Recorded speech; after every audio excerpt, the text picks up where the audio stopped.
When Sunak arrived in number 10, inflation was at about 11%. Now it's about 2.5%.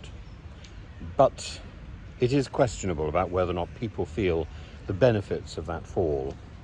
If Sunak intended to fight on the economy alone, his strength, that will be more of an academic construct at the moment, or another hope, to fight on hope, blind hope. Last week it looked as if he was going to produce an electoral campaign based on Project Fear. Now it's Project Hope, isn't it? And whether or not he was going to wait for future tax cuts from Jeremy Hunt, that was dwarfed by the possibility of an even bigger wave of migrants.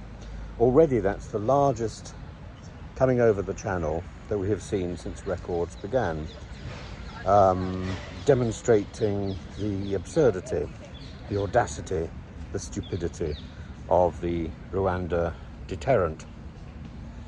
And the real thing is beyond the idea that the electorate may not appreciate the inflation fall. The problem is that even if they did appreciate that inflation fall, they may not appreciate that Rishi was the author of this, quote, good fortune. And the economy is not necessarily a vote winner because it's complex.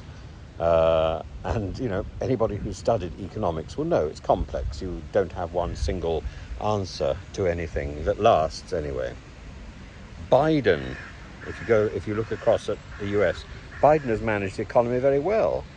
And yet it's Trump who's ahead in the polls. Despite all the nonsense in the courts, Trump's ahead. And, well, you know, from my point of view, that affords ample scope for new and engaging songs from Randy Rainbow. But the history of all this is as bad as the optics. No government that has called an election at 20 points behind in the polls has won. So Rishi is going to go down as a Prime Minister who's run out of road, run out of luck, run out of hope, and very soon I think he will be run out of town. And as for all that support from the Australian Isaac Levido,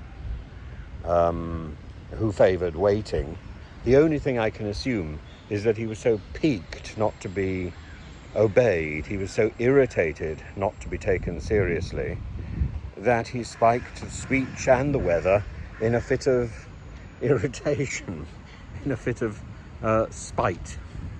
So, I don't know, maybe Isaac Levido is a good thing, but I can't imagine Rishi Sunak is going to be congratulating Isaac for the optics yesterday.